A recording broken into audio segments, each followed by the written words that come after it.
نوجوان جو ہمارے دوست ساتھی ہیں جو پیچھے آ رہے ہیں، تو یہ کچھ نہیں، اللہ کا فضل ہے کہ ہم پہلے آ گئے وہ بعد میں آ گئے، تو ایسا کچھ نہیں ہے، وہ یقیناً ہم سے زیادہ فضل رکھتے ہیں اور ہم سے زیادہ صلاحیت رکھتے ہیں، اس بات کا ہمیں اعتراف ہے۔ اس میں جو ہم نے دیکھا، جو ہم نے سب سے زیادہ استفادہ کیا ہے کتابوں کے ساتھ اپنے اکابر بزرگوں سے، جیسا علامہ شاہ تراب اللہ قادری صاحب نور اللہ ضریحہ، اللہ ان کو کروڑ کروڑ جنت عطا فرمائے، ہم ان کے پاس بیٹھتے تھے اور کئی ٹائم ان کے پاس بیٹھ کر ان مضامین کو سمجھنا۔ ہمارے استاد علامہ ندیم قادری صاحب قبلہ دامت برکاتہم العالیہ، ان کے پاس جانا، ان مسائل کو سمجھنا، اصطلاحات کو سمجھنا اور پھر وہ بتانا کہ اس کو کس طرح بیان کرنا ہے۔ تو نوجوان علماء کو چاہیے کہ جو کتابوں میں آپ پڑھ رہے ہیں نا اس کو پڑھیے، لیکن کتاب جو آپ کو بتانا چاہ رہی ہے شاید آپ کا ذہن وہاں نہیں جا رہا،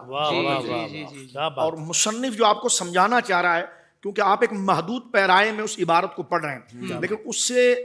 جو شخص اس مرحلے سے گزر چکا ہے، ان مضامین سے گزر چکا ہے، تو اس کے سامنے 100 دریچے کھلے ہوئے ہیں، اس کا مطالعہ آپ سے زیادہ وسیع ہے، اس پر حالات آپ سے زیادہ آ چکے ہیں، اس کو استعمال کرنے کا طریقہ آتا ہے۔ تو ایسے تجربہ کار لوگوں کی خدمت میں پہنچنے سے آپ کو جلد وہ تجربہ حاصل ہوتا ہے، جس طرح میں نے اپنے اکابر کے بارے میں، علامہ مختار صاحب رحمۃ اللہ علیہ جو سانہ نشتر پارک کے اندر شہید ہوئے، دارالامجدیہ کے سب سے بڑے مدرسین منصوب شمار تھا،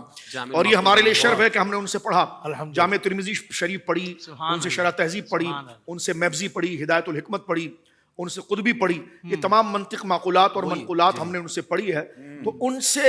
سے بیٹھ کر اس مضمون کو سمجھنا کہ حضرت یہ مباحث کیسے سمجھائیں، حدیث کے اندر تو یہ ہے، تو وہ جو ہم سمجھ رہے ہیں وہ تو ہم نے سمجھ لیا جتنا ہمارا مبلغ علم تھا یا جتنا ہماری ایک بساط تھی، لیکن ان کا جو ایک عالمی منظرنامہ ان کے ذہن کے اندر تھا، اس اعتبار سے انہوں نے یوں سمجھ لیجئے کہ اگر کمزور آدمی بھی شیروں کے ساتھ بیٹھے تو وہ شیر ہو جاتا ہے، ایک مثال دی جاتی ہے نا، تو لہٰذا اس میں آپ کا ویژن بڑا ہو جاتا ہے، آپ کی صلاحیتیں وقت سے پہلے جوان ہو جاتی ہیں، جس طرح بلا تشبیہ یوں سمجھ لیجئے آپ استفادہ نیت کے لیے، جس طرح حضرت عبداللہ ابن عباس رضی اللہ عنہ، وہ صحابہ میں بالکل بچے تھے، لیکن حضرت عمر فرماتے تھے جب وہ آتے مجلس میں تو حضرت عمر ان کو مین مسند پر بٹھاتے، فرماتے تھے یہ بچوں میں بوڑھا ہے، یہ بچوں میں بوڑھا ہے، یعنی دکھنے میں بچہ ہے لیکن دماغ اس کا اتنا پختہ ہے کہ یہ کہاں تک لے جا کے سمجھتا ہے، اور یہ چیز آپ کو کتاب پڑھنے سے تو آئے گی، لیکن اس فاضل شخصیت کی جو سمجھانے کی بات ہے وہ زیادہ پختگی آپ کو اپنے عصر کے اندر جو جامع ترین لوگ ہیں جو ان مراحل کے اندر ہیں ان سے جڑ کر آئے گی۔ تو لہٰذا ہمارے پیچھے آنے والے ہمارے طالب علم دوستوں کو چاہیے کہ وہ اپنے مطالعے کے ساتھ ساتھ مضبوط لوگوں کی صحبت کو ضرور لازم رکھیں۔ سبحان اللہ۔ زندگی کے تمام شعبوں میں دینی رہنمائی حاصل کرنے اور آخرت کو بہتر کرنے کے لیے